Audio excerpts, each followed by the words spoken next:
Hello and welcome. I'm Ashley Cousins. I'm the community grant making staff at the Charlevoix County Community Foundation, and I oversee most of our community grant making cycles. Hi, everyone. My name is Megan Heverla DeHoek, and I'm the Youth Advancement Staff Member here at C3F. And I assist Ashley with many of the grant cycles, but really am particularly focused on the youth needs cycle and school requests and scholarships. Perfect. And we're going to go through our just an overview of how we make grants here at the Community Foundation. And this will be a great recording to watch if you're new to C3F, if you're a new potential applicant, to learn more about our grant cycles and how to apply. And it's also a great refresher for anyone who's, interested in applying for a grant this calendar year or in the future. So I'll go ahead and get started here sharing my screen, and we'll move through some topics together. Okay, one moment. There we go. Okay.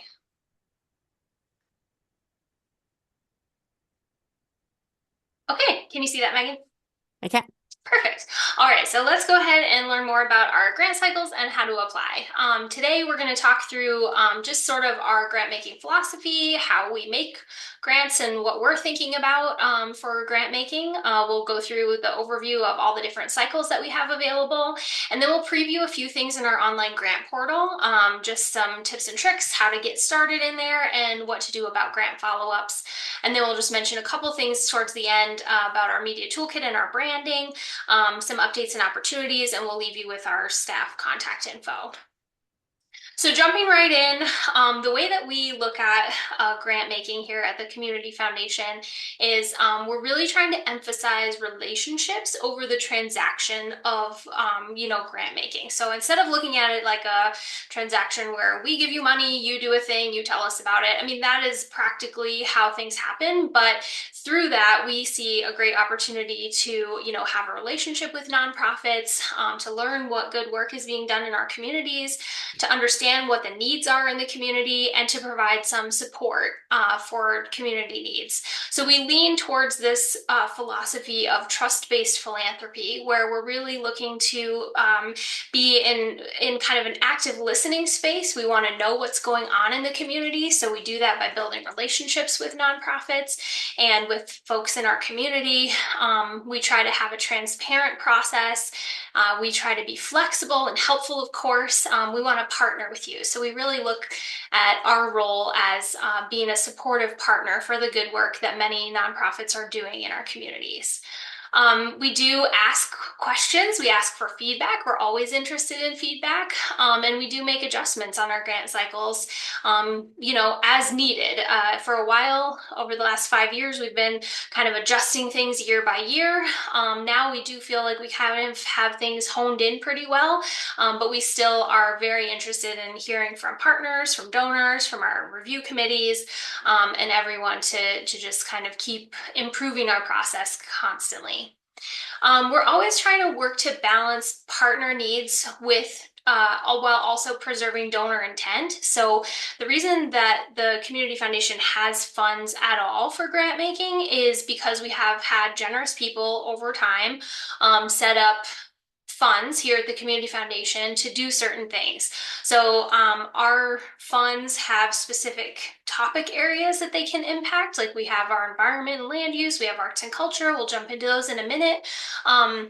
But we're trying to preserve the intention of those donors who set up those funds. They wanted to help the environment in our county, or they wanted to help, specific communities in our county. So we're trying to preserve that while also kind of being flexible and helpful for whatever needs come up from nonprofit partners, because you are the ones kind of out there, boots on the ground, understanding what's going on. Another goal we have is to remove barriers, or as I like to think of it, hoops to jump through whenever possible. So we try to make our process streamlined and like it makes sense, without adding like undue burden or things that you know have to do that aren't being looked at necessarily. So we try to make sure basically that everything we ask you for, we actually need for our process. Um, the bottom line is we are looking to make impactful grants to improve the quality of life for everyone in Charlevoix County. And so those are just a few of the kind of things that we try to keep in mind with our grant process. And what that means, kind of on a practical level, the implications of that are that we will continue to streamline our forms and processes and continue to listen and take feedback. And our applicants, your job is to ask for what you need when you need it and make a good case for those needs. So just a quick overview of our grant cycles that we have available. We have a total of 9 grant cycles throughout the year. 5 of them are what we call hard deadline grant cycles. And so the 4 of those hard deadlines that I oversee are here on this page. So we have 2 grant deadlines on March 1st.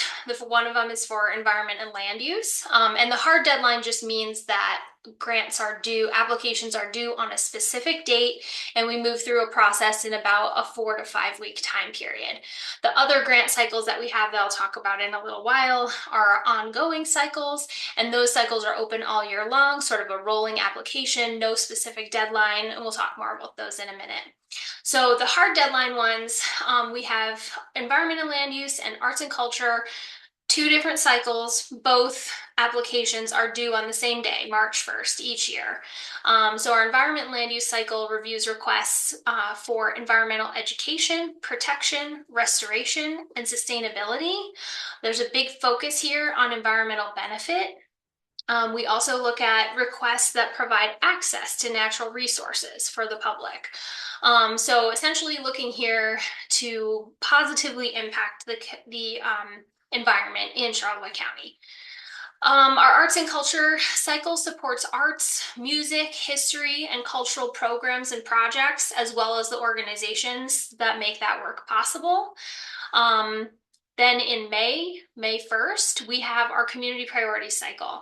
These are our unrestricted dollars. So requests are widely varied. We see lots of different topics here, from housing to childcare to human services, education, recreation. Sometimes we'll see environment or arts and culture requests in the community priorities cycle. That's okay too. We also have some health funds available. They are available technically in any cycle, but we do look at giving those out in the community priorities cycle as well. So yeah, community priorities kind of open to everything. As such, it is probably our most competitive grant cycle, or one of the most competitive. But there's usually a lot of resources there. Um, and then in October, we have our geographic enrichment cycle. The title of this cycle can be a little confusing, but essentially we have specific funds for each of the 4 larger communities within Charlevoix County. So we have specific funds for Beaver Island, specific funds for Boyne City, for Charlevoix, and for East Jordan. And so it's kind of like running 4 cycles at once, but there is some overlap allowed. So if an organization has a project or a program that's going to impact multiple communities, there is a way for us to share you'll put forth one proposal, and then we share that with multiple review committees to see if any dollars could be applied from the multiple communities that you're impacting. Anything I missed there, Megan, that you wanted to jump in on? No, I think you got it all. Great. Okay, so those are our hard deadlines: March 1st, May 1st, October 1st, and then I'm going to turn it over to Megan to talk about our next hard deadline cycle, which is the youth needs cycle. Yeah, so going right along the calendar year, the youth needs cycle deadline is November 1st. And then for those of you who are new to us, this cycle is managed by the Youth Advisory Committee, or the YAC. So they oversee grant making from the Youth Fund. And the YAC is a group of 16 high school youth throughout Charlevoix County who represent the 5 public school districts in the region. And the youth needs cycle is looking to support just programs and projects that benefit youth in Charlevoix County. It can be in the county, throughout the county. The impact doesn't have to be, every city-wide, essentially. And then other things to keep in mind here is that their grant making is influenced by something called the Youth Needs Assessment. And this is a survey which is conducted every 3 years to really get at understanding the collective concerns and positive influences of area youth. We administered this survey in the spring of 2025 to 7th through 12th graders. We got over 600 responses from that. And the results from that, which I'll show in just a moment here, are what help us decide and influence our grant making so we can make sure that we're impacting those areas that are of the biggest concern for the youth in our region. So we call them priority areas. We have opportunities for applicants in priority areas based on that needs assessment. When you get to that time where you're calling and you're looking at eligibility potentially for a grant, the C3F staff will really pre-screen that priority area fit, but ultimately it's the Youth Advisory Committee that will evaluate the fit and then even the potential need for an interview to be able to ask a little bit more questions and information about how your grant application might impact some of those areas of concern that they have identified. So that's just a flag for right now, but you'll get more information on that should you intend to apply. So we'll look at the results on the next slide. I don't know why it's not changing. I'm so sorry. It's okay. There we go. There you go. That's okay. Sometimes it can be a little slow to respond. So these are the results from their youth needs assessment that was done in 2025. And again, these results will be good for a couple of years here. They can be found on our website. There's that direct link right there at the bottom. You can also just see it on our website under the Youth Advisory Committee header, and you'll be able to find this information there as well. And then if you're a youth serving organization, or if you work with folks who are engaging with youth or youth serving orgs themselves, we do have hard copies of this data in kind of like a poster card size piece of paper, cardstock, double-sided, and we have plenty of those. We're always willing to share those if you think that you could get them out in the community to folks who may need them or be influenced by them. So what you're looking at here is you have top youth needs on one side and top youth supports on the other. And the results indicated a grant making priority area of youth mental health, really with a focus here on anxiety, depression, and just increased conversation about mental health topics. But there was also this large area of top concerns, and it fell into two categories of academic stress and school atmosphere. Just students are really saying that they're overwhelmed by academic pressure and this imbalance between personal and school life. And then in terms of school atmosphere, looking at bullying and belonging with some calls for more adult intervention. So those are their top concern areas, but they also identified the things that were really going well in their life. So what are the positive influences and what would help support youth mental health, since that is such a area of concern? And they've listed that. They've also given ideas on ways to increase positive influences. So anytime that applicants can incorporate some of this data into their grant applications for the youth needs cycle, it helps it become really relevant and makes the application even stronger than it maybe already would have been. So that's just a little bit of extra information about the youth needs cycle and the YAC and their data. And I'll turn it back over to Ashley. Perfect. Thanks, Megan. Yeah, that's such good work that the YAC does to identify those needs and then work it into their cycle. And just to clarify, the YAC, will the YAC still look at any requests that impact youth in Charlevoix County, even if it doesn't fit in a priority area? Yeah, good reminder there. Yes, any application or organization that is serving youth are still eligible for those dollars. They're still all evaluated based on merit. We just have those areas of influence to consider. Perfect. Thanks for that Thanks. note. Yeah, absolutely. So moving on to, so those are all of the deadlines or the grant cycles that have a specific deadline where applications are due on a certain date, and all of the applications are due on any of those dates by 11:59 p.m. on the first of each of those months. So just wanted to clarify that. Now these grant cycles that we have on this slide are ongoing cycles, and these ones have sort of a rolling deadline. So the grant application is open in early early January each year. And then all applications for each of these cycles must be submitted by December 15th in each year, but they can be submitted at any time of year. So it doesn't mean you wait until December 15th to apply for a grant. You can apply for a grant in these cycles any time of year. And they're meant to kind of address that flexibility goal that we have to try to make sure that we are responsive to needs as they arise in real time. So our urgent needs grant cycle looks to help organizations provide access to Charlevoix County folks for food, shelter, safety, healthcare, transportation, utility assistance, things like that. And capacity building for the organizations who focus their mission in those areas. And so the idea there is to really help those in greatest need in our community. We have a total of $50,000 available per calendar year. And that is just sort of for context of, setting up your request. Um, we don't cap, I should say, we don't cap how much you can ask us for in any of the grant cycles, except for the next one I'm going to talk about, which is mini grants. So we kind of usually give you just the context of how much we have available in each cycle, if we know, or we give you kind of an approximate amount. And then it's up to the nonprofit organization, the applicant, to determine how much is a reasonable request based on your need and how you're going to make a strong case for that. So the one exception to that rule is mini grants. And our mini grant cycle responds to smaller needs and opportunities as they arise throughout the year. So you can request up to $1,500 any time of year.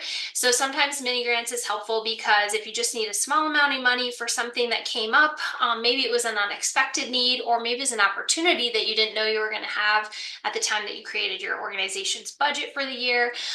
Or maybe it's just something that falls outside the cycle or the timeline of the other grant cycles. Our grant dollars can only be used to help a future need. We don't do anything on reimbursement. So timing can be a really important factor when determining in which grant cycle you should apply for a grant.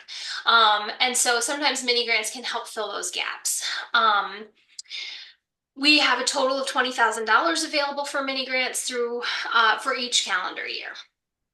The next one, Housing Solutions, is kind of a highly specific grant cycle. It's for pre-development activities to support housing at a variety of price points. So this is really specific to like housing, affordable housing developments, things like that. Sometimes it's land surveys. Sometimes it's appraisals or, things like that. There's a lot of things on that list, and all of these all of those can be looked at on our website. We include a full grant guidelines for each of the grant cycles that outlines exactly what's eligible and all of the specifics. So I just want to mention a couple of other general things about our cycles before I turn it back to Megan to talk about student success. So I mentioned one thing was the timing. Our grants can't be used for reimbursement, have to help a future need. Most of our grants are for 1 year. The urgent needs and mini grants timeframes are kind of default to a 6-month time frame. So if you get awarded a grant, you have 6 months in those cycles to do that work. But we can be flexible on that. Sometimes it does make sense for an urgent needs grant to go for the full year, not just 6 months. But so often when folks ask us for urgent needs or a mini grant, it's something that's going to happen right away. The rest of our grants are a 1-year grant. So you get awarded the grant and you have 1 year in which to do the work, spend the money, and tell us about it with some sort of follow-up. Another guiding principle or just, guidance point about our grants in general is you can't ask us for the total amount that you need, or the total project cost, I should say. You have to, kind of tell us what the total project cost is and ask us for some portion of that. That's because we want to make sure that you've got some momentum and some, contribution to your work on your own. We don't specify, it's not like a specific match. match. It's not a cash match. We don't specify a dollar amount or a percentage. We just want to see that you've got some contribution to your own work. So those three things, the timing of the grant, how long our grants go for, and the contribution, those are three things that apply to really every grant cycle here. And then final thing that applies to all the grant cycles is that we do have a pool of donor advisors who may participate in any grant cycle. So donor advisors are people who have funds here at the Community Foundation where they get to direct the resources. So the such and such family fund, maybe those folks really care about arts and music, and so they might have, their grant making for the year might go towards some arts and culture requests. Essentially, though, I call the donor advisor piece of the puzzle the wild card in our process because we never exactly know what's going to compel donors to participate in a cycle or at what level. But essentially, any applicant that comes through one of our grant cycles and applies for a grant from us has two chances to get funding. You have the money that we know about that we process through, we go through our comprehensive process to award dollars. And then we also have this wild card where we share a summary of your proposal with our pool of donor advisors. Once or maybe twice in each grant cycle where they have an opportunity to weigh in with some funding as well.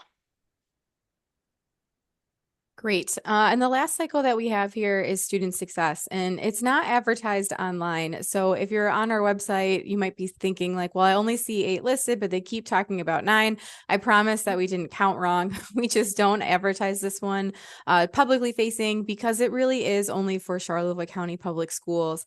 And the dollars available are dependent on specific endowments for student success funds. So those amounts vary and their use varies as well. But if you are a school person, you work in the school in some capacity, and you're interested in projects and programs that really have enrichment for student learning, are really providing new opportunities, they're removing barriers to all of those things. Maybe they're encouraging them to be successful community citizens. Student success might be a good option for you, and I would recommend that you talk over your project idea with a principal and then a superintendent, and then potentially bring it to the Community Foundation to be considered for a student success grant. So that one's not advertised online, but it is on one of those ongoing cycles on the calendar year, and we still like to mention it. And Ashley gave a lot of information. Just adding to that, on our apply for a grant page, there is a small frequently asked question area, and you can find some answers to some of our common questions there as well.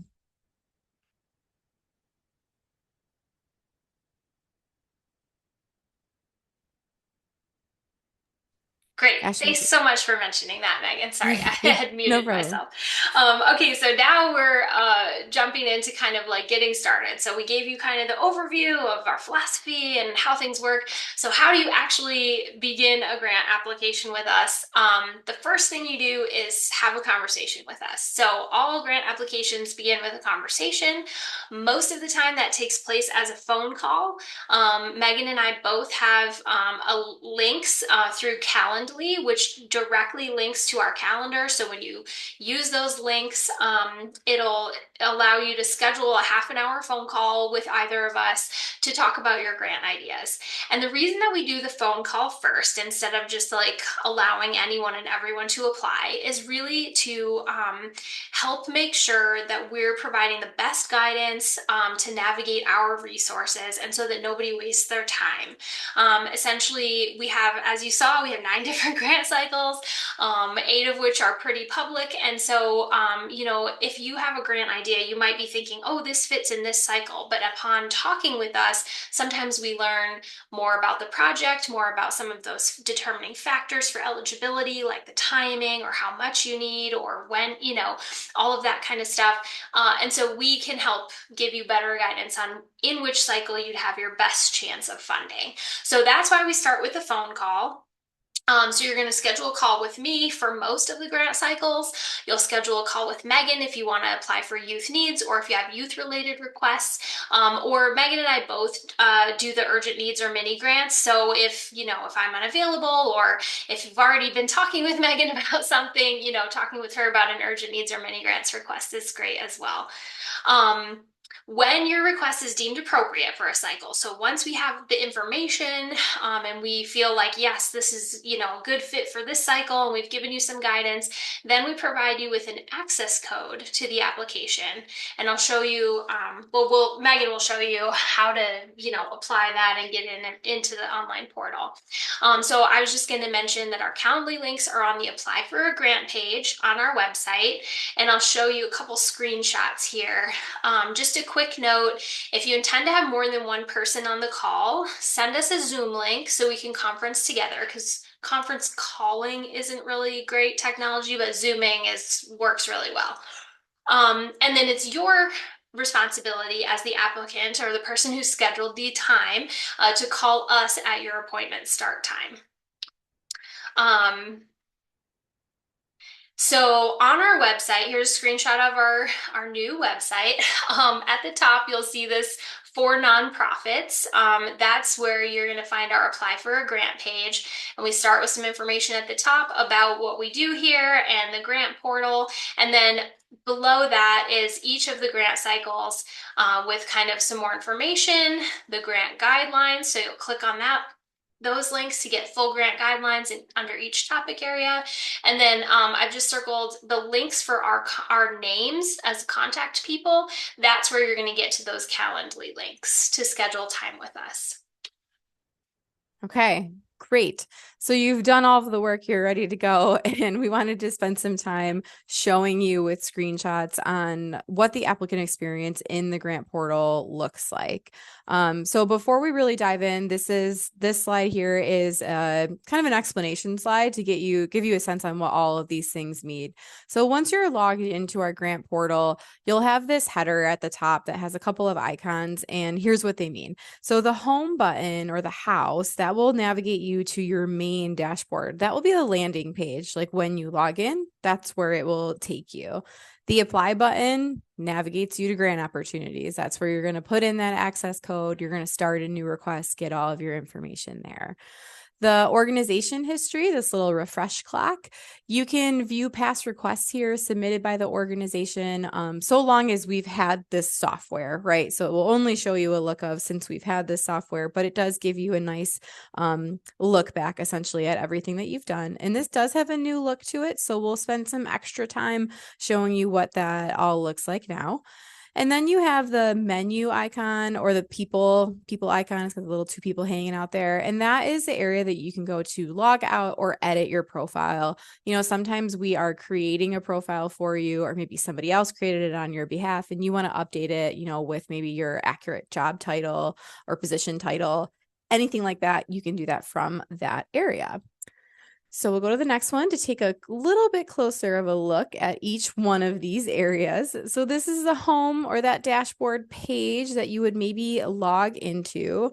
And it really has two sections. The one section is the to-do panel. That is going to have really anything that you have to do, right? It's like your to-do list. It's right there assigned to you just in like a quick view format so you can see it at your forefront here. And then on the other side, you have your request section, and that has 3 columns, action needed, no action, and historical. And I just want to make a note here that the colors that you're seeing right now on the headings, those aren't current anymore. Sometimes software changes occur and they're usually pretty minor, and that is one of those minor changes. You'll still see those colors throughout in different areas. They're just not in that header section anymore. But anyways, so action needed is similar to your to-do one. It's your most urgent stuff that's available, right? So you can access those from forms usually from either one of those columns. The no action column is usually a really short pending bucket. I think it would be pretty uncommon for you to even notice anything in here.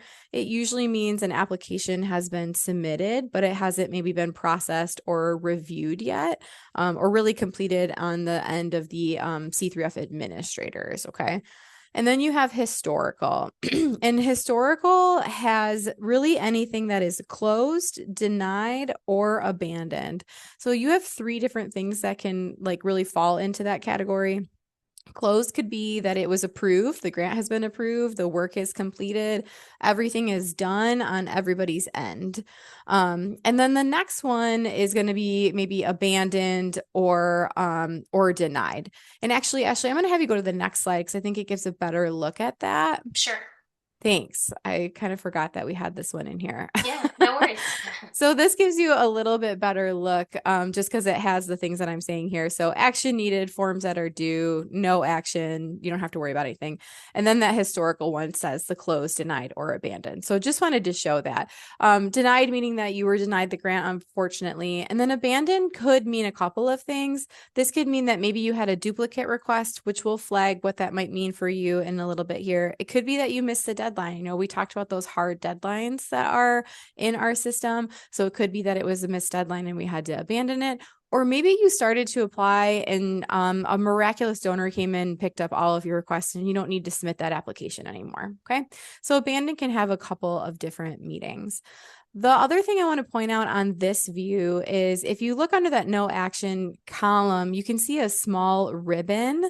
That ribbon is a sort of a universal symbol that means that a grant was awarded. Okay, so you have that little symbol there that means that you know that you got that grant. Okay. So let's go to the next one, the next slide, and we can see what it looks like with some real data.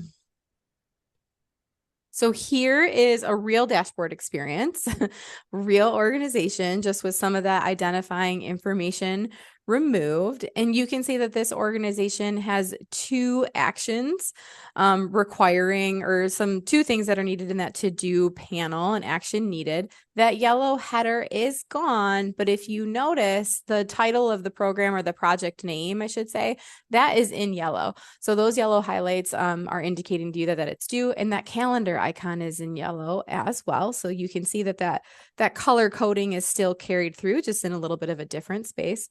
The no action is blank. That makes sense. We already talked about what that means. And then the historical has a lot more information in it. And you can see at the top, there's even that little like collapsible arrow that might be present for you if you have a pretty of a longer history with us, right? So you might have to hit that arrow just to pop it down to see all of those historical requests. And you may notice you see the ribbons. The ribbons are bigger in this view, which is great. You should be excited about your grant award. That's wonderful. And then if you look at our historical column, it gives you a bit more context here. So if you see that first calendar icon under historical, it's green. So you know that there's kind of no action pending there, but it says approved dash closed. So you know that you are all set with that. Whereas if it was denied, it might look a little bit different. So just wanted to point out that piece too. So yellow, action needed, green, grant complete. In general, that's what those mean. And then you'll see that we have circled this area that says to documents. There is a documents drop down for each grant. And we do recommend that you check those out, because if you were to click on that drop down, you would see a digital copy of your grant award letter, which contains those follow-up instructions. It also contains the live links, like in that digital award letter are our live links to places on our website. So you'll always have an account of those documents. There's another spot that you can look at them, but this is a really quick and easy way to know what documents are associated with each request, which is really great. And then the last tip for you here on this page is that whenever you have action needed or to do item, we do recommend that you hit the start button. That is the most direct way to get to the form that you need to get to.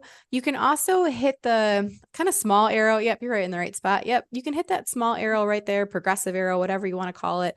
That will take you right to that follow-up too, but the start button is a little bit more of an obvious place to click.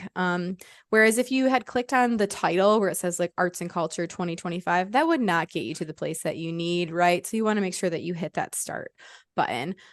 That will be your most direct path. So that's a quick view. I know it's a lot to look at, but sometimes it's helpful to see it in real time with real data. And then we're going to look at, oh, actually, I think Ashley goes back to you. Sorry. Yeah, no worries. No, that was great, Mhm. great information and great tips. Yeah, we just wanted to show you what it looks like. And, you know, these views have changed recently and they are constantly updating the software. So this could change again in the future, but yeah, just find it helpful maybe to preview some of what you're looking at in the system. So thanks, Megan, for that dashboard experience tour. So next up is how to apply. So when you're on the dashboard screen, you've got this apply button at the top or apply tab, and that's going to take you to a screen that looks something like this. Essentially, to when you have the conversation with us and we say, "Yep, this is great. It's a good fit for this cycle," we give you this access code, and this is where you put it. So you log into the system, you go to the apply screen, and then you enter your access code here in the search bar. And so this is a fake one, of course. Go Lions. But you enter in your access code. It is case sensitive. We typically, make sure we spell it for you and everything on the phone, or sometimes once you're approved, we'll send it to you in an email. That also works. But essentially, you type in your case sensitive access code, and then you hit enter on your keyboard, or you click search or something, enter in the search bar, and then it's going to bring up this card of the grant cycle and what it is. So this is our fake one, but yours would say, environment and land use grant cycle, or geographic enrichment grant cycle, or youth needs grant cycle. And the description is going to tell you a little bit about it. And there might be some reminders or some links, to go and look at the grant guidelines. And then down here at the bottom, there's two options. It'll give you the date too here on the left.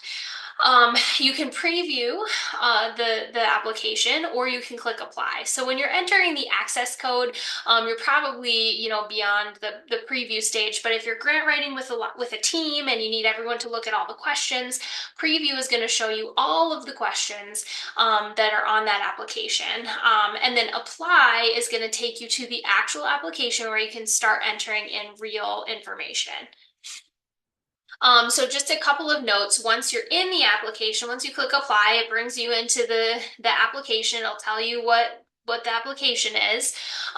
If you wanted to get back to that, all of those questions, you can also do it from right here. There's a button called question list.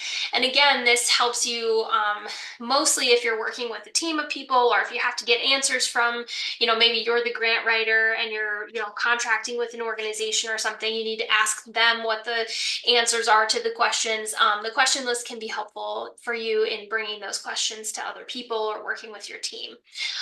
The other thing you can do in the system is something called collaborate, and that's up here in the yellow highlight. Essentially, if you have other people that you're writing the grant with, or if you need someone to proofread it for you before you hit submit, this collaborate feature can be really handy. Essentially, you click that button and a little pop-up window comes up. You enter in the email address of the person you want to have access to your application, and you can set the permissions of what you want them to be able to see. So there's three options. You can give them viewing permissions, where they can just look at the application, but they can't make any changes. You can give editing permissions, where the person could be able to edit within the application, or you can give submit permissions, where the person can do everything, view, edit, and be able to submit the application on your behalf. And really the preference there is going to be up to you and your organization and what makes the most sense for getting your work done. Okay, great. That brings us to organization history. So we've gone right across the top, right? So we started with the dashboard, we went to apply, and now we're at that org history. And this page does have a new look to it. So we're just going to briefly highlight a few things. We're still honestly learning about it ourselves. This summary page is the default page, but you can select any of those side panels will take you to individualized pages. So requests, contacts, documents, those are all areas that you can click into to look at those things separately. But the summary page and this whole section really is nice to give you a quick glance at kind of your portfolio with us, right? So you have requests, contacts, documents, all of the things that you might need. Maybe you forgot that you had submitted an application to the Megan and Ashley extravaganza and you want to know the status about it. Okay. You can look at all of those things, which is really helpful. One thing that we do want to make sure that we point out here on this page is that you'll see under Yakutek, there is an address, 1234 5th Street. This address is what we know to be your organization's address. Now, let's say that my address changed for Yak Attack and I went to that menu icon and I changed it in my profile. It's actually 567 8th Street. It will not show for the organization. It will only show on my profile. So if you have a discrepancy between what is showing on your org history address and what you know the address to be, please reach out to us right away so we can get that corrected for you. It doesn't always fix it if you change it on your profile. We have two softwares. They don't always communicate with each other in every single way. So this is the only way for us to know what that address is. So just make sure you keep an eye on that and you check it. But really, that's all I wanted to share on this page. It's just a really comprehensive view of, again, whatever history you have with us since we've been using this software system. Okay. So that was the dashboard. That was the grant portal. Now we're kind of going back into the specifics of the grant applications and grant writing. And these are just some general tips and tricks that we share with folks to help encourage some grant writing success. They may seem really broad, right? But they're helpful. And I think that Ashley would agree that we find ourselves kind of repeating these tips and tricks often. Yeah. So we just wanted to share them here. The first one is know your audience. So when we're talking about our review committees, they are different committees, but they are specific individuals who are interested about those things that you're writing for. So the environment committee wants to hear about environmental impact, right? I work with the youth. The youth want to hear about how you're going to intend to impact their audience, their peers, right? So don't start just talking about adults, right? Beaver Island wants to hear about impact on Beaver Island. So make sure that you are writing to your audience. And make sure that you're making a strong case for your need and keeping in mind your audience. You want to write it so that anyone can understand and appreciate the need. Even though your organization may be many, many, many years old, maybe you've been around for decades, not all reviewers are familiar with every single organization. So you'll want to make sure that you zoom out, right? Zoom out, make sure anybody can understand it. Leave us some breadcrumbs, right? So tell us about your mission, tell us about your impact, and then let us take those breadcrumbs so that we can follow you to what your need is and what your request is. Data is helpful when appropriate. It doesn't have to be, a dissertation, but data can be helpful, particularly if you're trying to tell us a story or explain to us what the need is and you have data to support it. Yeah, absolutely. Include it when it's appropriate. And if I could just jump in there, Megan, for a quick second about Yeah, the go right data. ahead. Another spot where data really becomes appropriate and relevant is if you're an organization that serves a larger area than just Charlevoix County. Mm-hmm. We are the Charlevoix County Community Foundation, so our funds really focus in on helping to improve quality of life in Charlevoix County and for Charlevoix County people. But functionally, we do work with a lot of organizations that serve much larger regions, up to statewide sometimes. Mm-hmm. But where that relevant data can be really helpful is if you're an organization serving a large area and you can hone in on, what percentage of your clients come from Charlevoix County or how many Charlevoix County families you helped in the last year or something like that, that can be really helpful for the grant committees in seeing the relevance and coming along with you to understand your needs. Yeah, that's a really good point. Thanks for including that. When we're thinking about one thing to note here about multiple requests or repeat requests, multiple repeat requests are allowed. Let's start there, meaning that you can ask for the same thing that you've asked for in a previous year. That is okay. But do note, right, like that the donor pool is the same. So the committee might be slightly different, but the donor pool is the same. So you still want to be making sure that the need is there, that you're still making a strong case for the need. We don't want to see the application say, well, it's the same program and we have the same need, no change from last year, right? Like you still have to answer the Right. questions and you still have to go through the process and still make sure that you're demonstrating what that need is. Even if it's the same need, we still want to hear about it. Okay. And then for multiple requests is a little bit more nuanced, right? We typically try to stick to one request per organization per grant cycle, but sometimes that can't be the case, right? When we're thinking about maybe a school might have multiple applications, or when we're looking at the geographic cycle, there might be two very separate purposes with specific communities in mind that differ that may require multiple requests, right? So, or like the city, sometimes that happens and that's okay.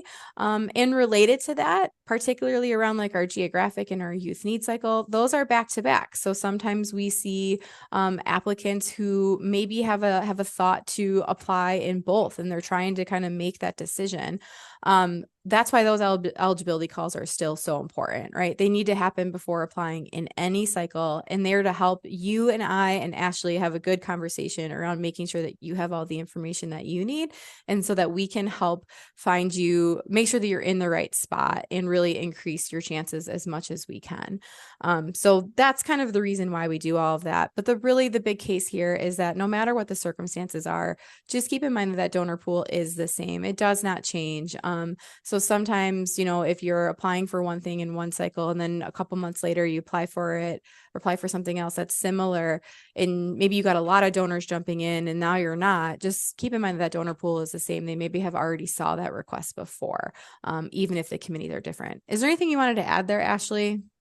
Yeah, I just wanted to kind of just emphasize that part about, the multiple requests or repeat requests is totally eligible, totally allowed. Just the conversation with us is so important, and it's really not for us to like grill you, or like we don't want you to feel like you have to, defend your position or something. Our goal in having these eligibility calls at the front end is to really help you navigate our resources and to help us help you have your best chance of funding. So sometimes, folks who have requested funds from us, year after year or many, many times are like, do I have to have a call? But it really does still help, and we can give, the longer we're here and the more experience we have with the committees, the better guidance, we're able to give to help you have your best chance of funding. So I just wanted to like emphasize that part as well. Sure. Yeah. And related to that, we are happy to answer questions really at any time. And if we have the time and enough notice, we're more than willing to provide feedback on a draft of your application. Whether that means that you submit it early ahead of the deadline, or if you just send us an email and you say, hey, it's still in draft, but I think I'm done with it. Do you mind just kind of putting your eyes on it? I know that I have found it really helpful, and some of our newer organizations that we've worked with have said, how beneficial it was for them to have someone take a look at it and read it. Because sometimes we can anticipate questions that the committee is going to ask, or maybe Yeah. there was something that we didn't understand, or there was something you mentioned in the application that maybe we didn't remember you mentioning in that grant intake call. And we said, hey, I didn't know there was this aspect of this application. Can you explain that a little bit more to me? Um, so if we have the time and the opportunity and you're willing to hear that feedback, we're happy to read it if we can, and give you some reflections on that, or set up another time to chat. Yeah, and the timing component on that piece gets really important as we approach grant deadlines. So I do this a lot as well, where organizations new and experienced will ask for feedback on their drafts. If you can do it more than 2 weeks out from the deadline, that you'll have a much better chance of us having time to actually do that. But I try to make time if I can.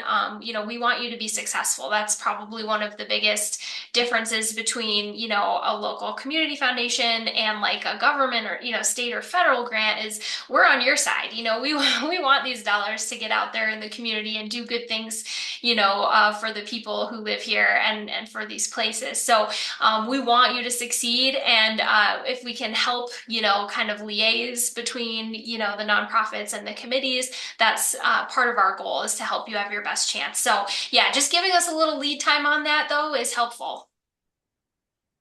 Yeah. And then finally, we learn alongside you all. So we're always interested in your experience and your feedback, and it really goes both ways.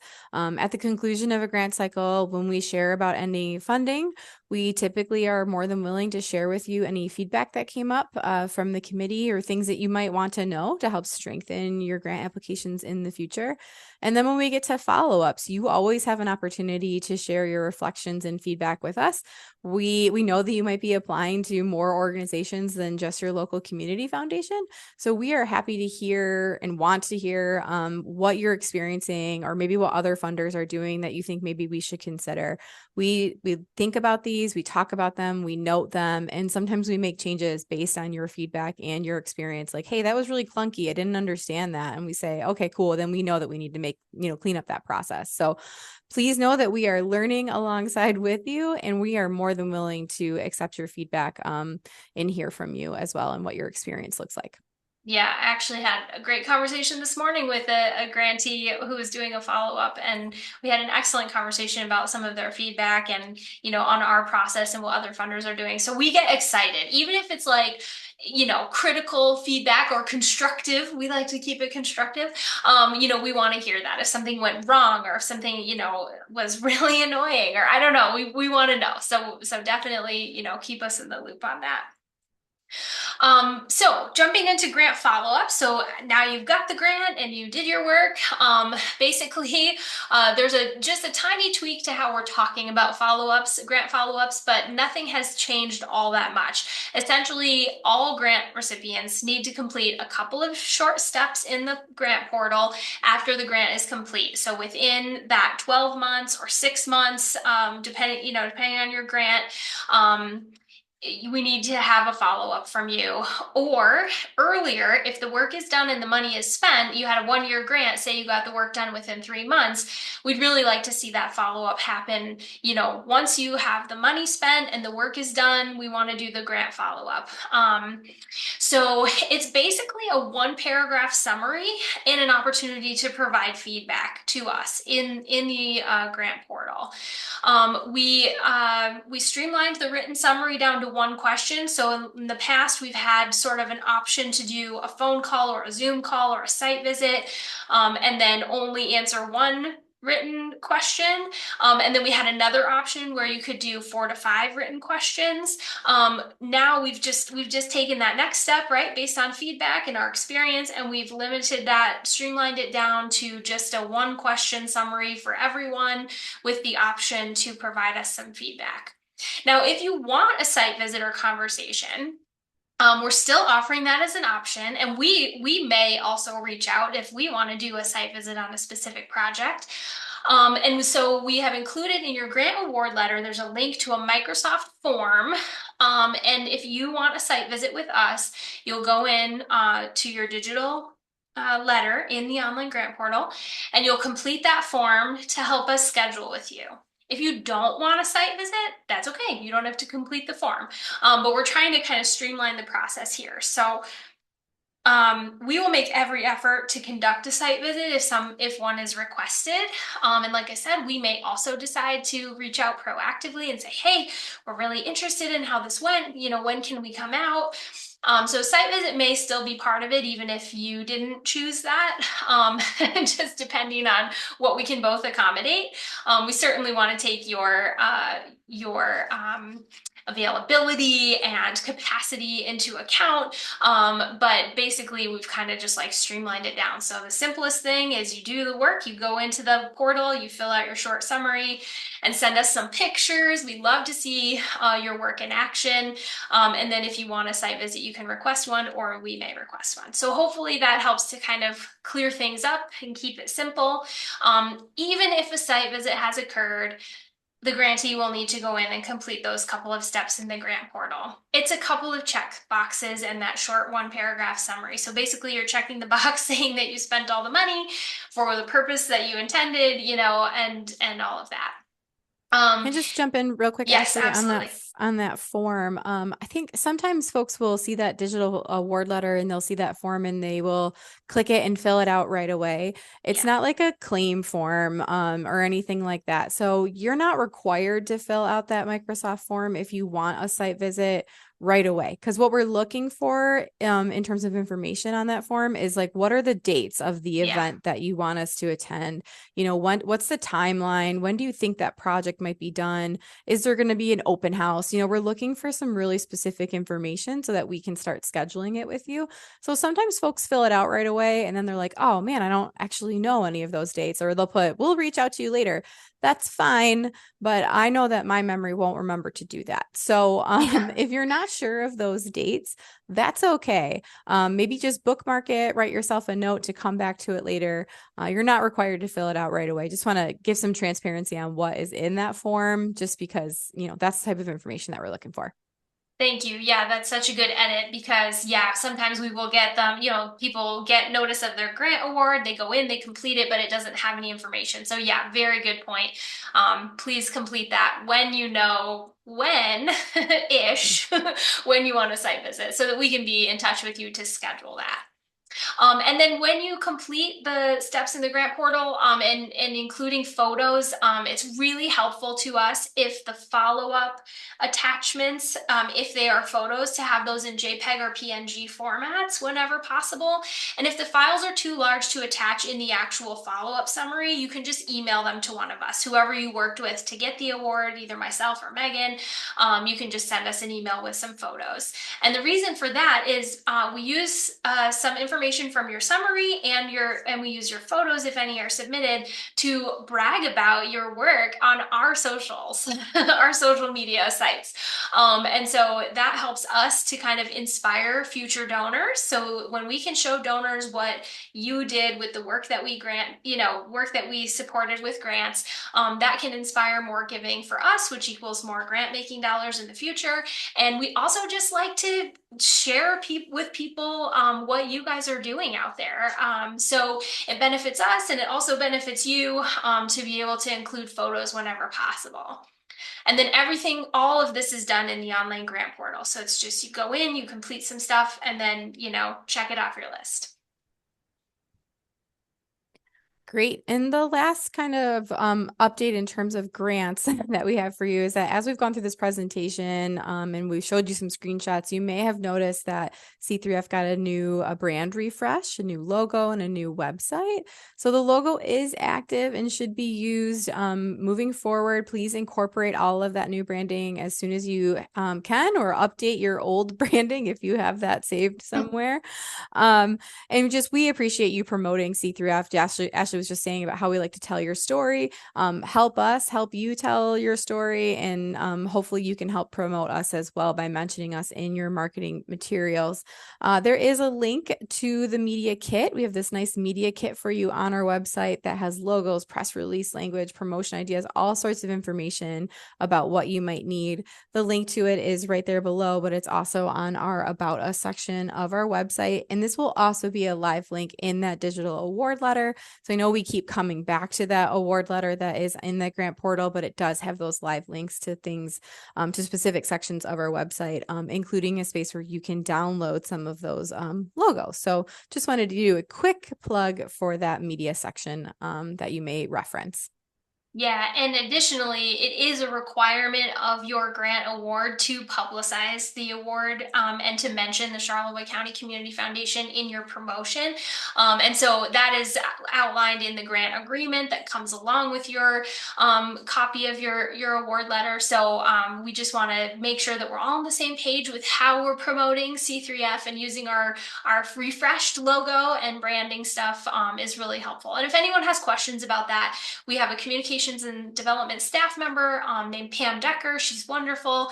You can chat with her if you have specific questions about like press releases and promotion ideas. She's pretty creative. And then, if you have questions about how to fulfill the grant requirements, of course, you can talk with Megan and I.